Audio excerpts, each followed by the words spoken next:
Hello, welcome to the Crafty Mind. I'm your crafty queen, Barbara, and let's go straight to the point. When I recorded this video, I was not thinking about putting it in English, so that's why I'm not showing you guys the inches, only the centimeters, but the mold in the description, it's gonna have both centimeters and inches. I started sanding this skewer a little bit, but not too much because it could tear your foam, but mine was too thick and that's why I did it. I like to make most of my templates out of cardboard boxes, like the cornflake ones, so they're more durable, especially the ones you have to use multiple times. When marking the foam with the skewer, you must be very careful not to damage it because it's very sensitive, so be gentle. You could use a pen with no ink, but I don't like it because it can still have a little bit of ink and it will stain your foam. Well, that's very hard to fix. I also prefer to mark all my templates first so I can sit down and cut them all at once. You can use the same model to make the ghosts facing the other way. You just have to turn it over when you're going to outline them. I'm using a permanent marker to outline them, but be very careful because it's very easy to mess up and very hard to fix. That's even harder than anything else. Reminding you all that I have a Halloween theme playlist.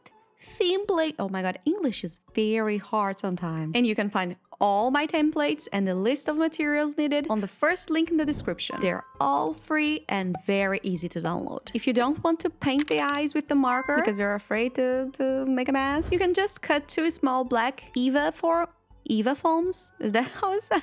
And glue them with instant glue. Before drawing the little arm, I'm marking it with the skewer very gently. Then I can easily use the marker without being afraid of making any mistakes.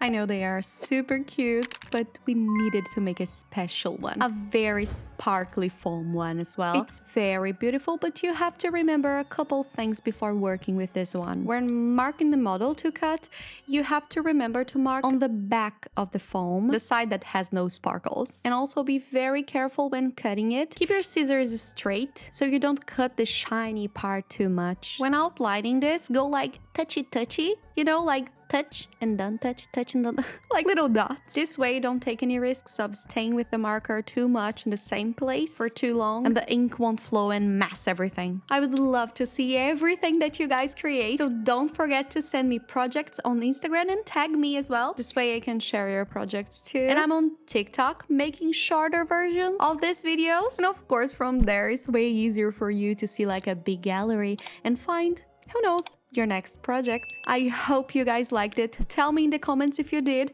I would really love to know, okay? Thank you very much. See you next time. Bye!